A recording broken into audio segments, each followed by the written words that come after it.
अस्सलामुअलैकुम। आज हम क्रॉस रेफरेंस को डिस्कस करेंगे। क्रॉस रेफरेंस हम किस चीज़ के लिए यूज़ करते हैं। देखिए, refer to specific places in your document such is headings, figures in tables. ये देखिए, क्रॉस रेफरेंस हाइपरलिंक की तरह काम करता है। जिस तरह हाइपरलिंक होता है ना, हम किसी भी डॉक्यूमेंट को या किसी भी लिंक को हम इजीली एक्सेस कर सकते हैं थ्रू हाइपरलिंक कमांड। तो इसी तरह बिल्कुल हमारे पास क्रॉस रेफरेंस वाला ऑप्शन भी है। यानी हमारे लिए ये इस तरह काम करते हैं जिस तरह हाइपरलिंक होता है, बल्कि असल में ये हाइपरलिंक होता है, लेकिन हम यहाँ से इंसर्ट कैसे करेंगे। देखें, जब आप क्रॉस रेफरेंस वाला ऑप्शन पे क्लिक करेंगे तो आपके यहाँ पे रेफरेंस टाइप्स में आपके पास बहुत सारे ऑप्शंस गिवन हैं। तो यहाँ से मैं 2-3 डिस्कस कर लूँगा, बाकी आप खुद ट्राई करके यानी कर सकेंगे।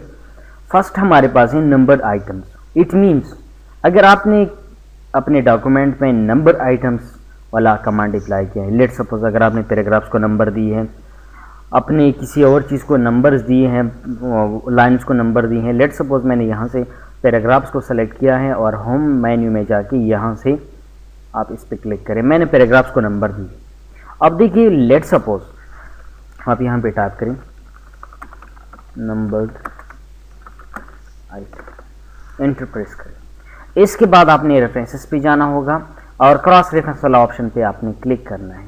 जब आप इस पे क्लिक करें, देखिए तो नंबर आइटम्स में आपने यहाँ से वही रेफरेंस वाला टाइप सेलेक्ट करना होगा, लेकिन ये फर्स्ट ऑलरेडी सेलेक्टेड होता है। तो देखिए, हमारे पास जो मैंने नंबर्स दिए हैं, जो नंबरिंग मैंने की है, सही है, वो सारी यहाँ पे हमारे पास गिवन है। अगर मैं यहाँ से इंसर्ट पे क्लिक कर दूँ तो यहाँ से इंसर्ट हो जाएगा। देखिए हमारे पास, क्लोज करें इसको। अभी देखिए इसका मतलब क्या है। अब आपने कंट्रोल प्लस क्लिक, आपने कंट्रोल प्रेस करके इस पे क्लिक करना है तो ऑटोमेटिकली आप उसी लोकेशन पे चले जाएंगे जहां पे आपके पास ये वन मौजूद है। आप यहां पे देख सकते हैं, सही है, हमें हाइपरलिंक की तरह ये रेफरेंस देता है।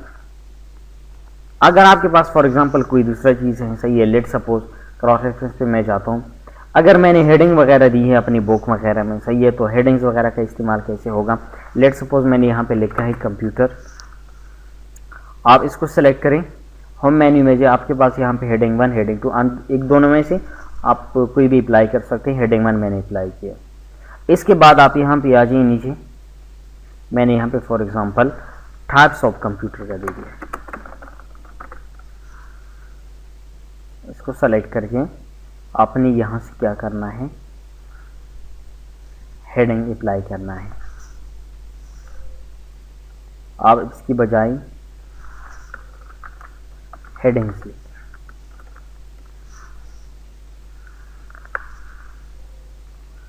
रेफरेंसेस मेन्यू में जाइए, क्रॉस रेफरेंस। अभी आपने क्या सेलेक्ट करना है, यहाँ से हेडिंग को सेलेक्ट करना है। देखिए हेडिंग में आपके पास जो आपने हेडिंग्स की है ना, वो आपके पास यहाँ पे मौजूद है। कंप्यूटर इंसर्ट कर सकते हैं, क्लोज करें, एंटर प्रेस करें, दोबारा क्रॉस रेफरेंस पे जाइए, टाइप्स ऑफ कंप्यूटर, ये भी इंसर्ट करें, क्लोज करें। अभी देखिए फॉर एग्जांपल अगर आपने किसी भी हेडिंग पे जाना है, आपके पास यहाँ पे गिवन है टाइप्स ऑफ कंप्यूटर पे जाना है, कंट्रोल के साथ आप इस पे क्लिक करें तो आप ऑटोमेटिकली वहाँ पे जा सकते हैं। इसी तरह फॉर एग्जांपल अगर आपने हाइपरलिंक किया है, सॉरी अगर आपने बुकमार्क वगैरह किया है, ठीक है, मैंने यहाँ पे बुकमार्क किया है, ये डॉक्यूमेंट का जो वर्ड है कंट्रोल सी, यानी मैंने उसको कॉपी किया है। इंसर्ट पे जाइए और यहाँ से आपने बुकमार्क पे क्लिक करना है, कंट्रोल वी करके ऐड कर दें। अभी देखिए अगर मैंने यहाँ पे बुकमार्क वाला ऑप्शन यूज़ करना है, मैं इसको डिलीट करके इसकी बजाय बुकमार्क्स लिखना चाहता हूँ, एंटर प्रेस करें और क्रॉस रेफरेंस हमारे पास इंसर्ट मेन्यू भी गिवन है। आप इस ऑप्शन पे क्लिक करें। अभी आपने क्या करना है, बुकमार्क को सेलेक्ट करना होगा। बुकमार्क जब आप सेलेक्ट करेंगे, इसके बाद आपके पास यहाँ पे नीचे वो डॉक्यूमेंट जो आपने बुकमार्क किया था वो इसमें ऐड हो चुका है। आपने इंसर्ट पे क्लिक करना है, क्लोज करें। आपने अगर फॉर एग्जांपल इस बुकमार्क पे जाना है तो आप कंट्रोल के साथ इस पे क्लिक करेंगे, ऑटोमेटिकली आप उसी बुकमार्क पे जा सकते हैं।